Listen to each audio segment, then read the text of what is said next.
What did you learn through your journey of starting a podcast? Because you said it was a lot easier than you had expected.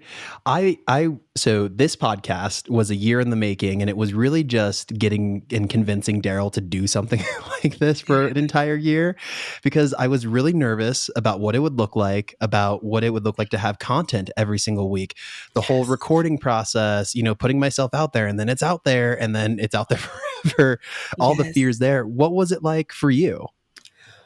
Well, Daryl, I will say, as a recovering perfectionist, I was very fearful about the imperfect beginning. Like a lot of times in my mind, I'm just like, I want it to be pretty and perfect, and Yeah. I just want to have it all mapped out when I launch. But I think having a partner in the journey has been really helpful for me too. But I think some of the biggest fears included like running out of topics. I was like, what am I going to talk about every week? Like I tend to, as a visionary, I'm like all the way like years down the line, like, well, what if this happens? And it's like, hold on, let's just take the first step and let's see and let's iterate, as we travel along the journey. So that was one of my big fears. Also, putting myself out there, making mistakes, and having people go back to this content later, like, "Well, you said this," or just Yeah. just really being nervous about how people would receive me and what I share, and again, like making the mistakes. That was really really challenging for me, I would say. Hmm. And then how did you click record for the first time, right? So this is the build, this is all the self-talk, and then eventually you had to click record the first time. What was that like, and Yes. what were you telling yourself? Well, I'll tell you that, but I will say, Dara, I listened to a few of your episodes and I really loved your first episode. And I love how you said that you decided to just do the first episode in one fell swoop. And I was like, my recovering perfectionist was like, what? He did what? And you were making mistakes. And when you explained why you wanted people to tune in and hear the mistakes and how you wanted them to embrace the process, I thought that was so brilliant. So thank you for doing that. That was super inspiring.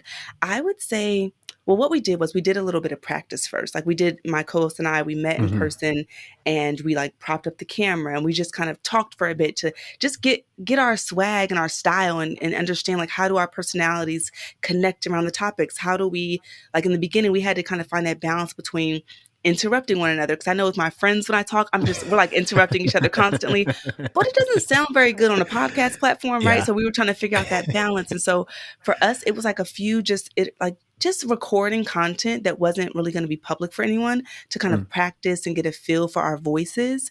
And then we just hit record. And if you go to our first episode, it's pretty bad. I mean, you can only hear audio in one ear, which we realized later after it was published. So it's about the process. Yeah.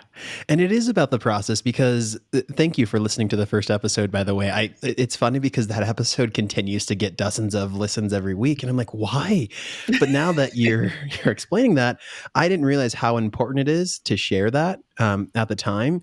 It was more something that I knew that I needed to work on. And transparently, my coach Amy, who I've been working with for about 5 years, she's the one that just told me, just click record. And Yeah. I clicked record maybe like 5 times before that, and didn't like I'm never at a loss for words. It was like Right. 5 minutes of I don't know what to say here, and then Yes. finally I was like, this is the take. I'm going in and just did it.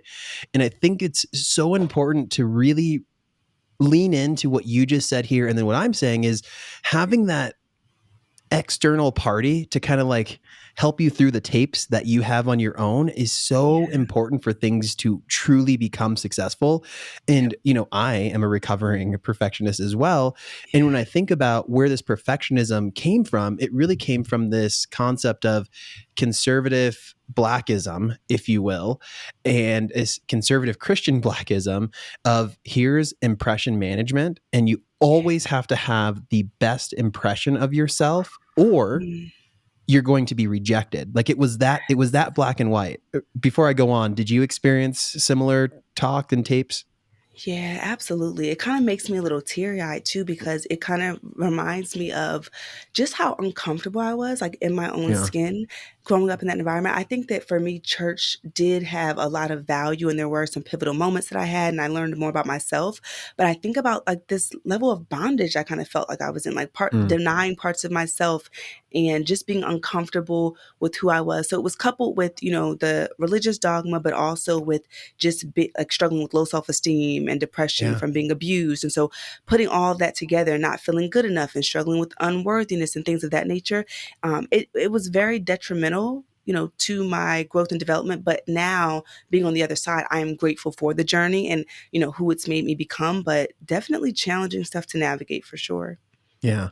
Really challenging and really hard. And unfortunately, I did a lot of it on my own.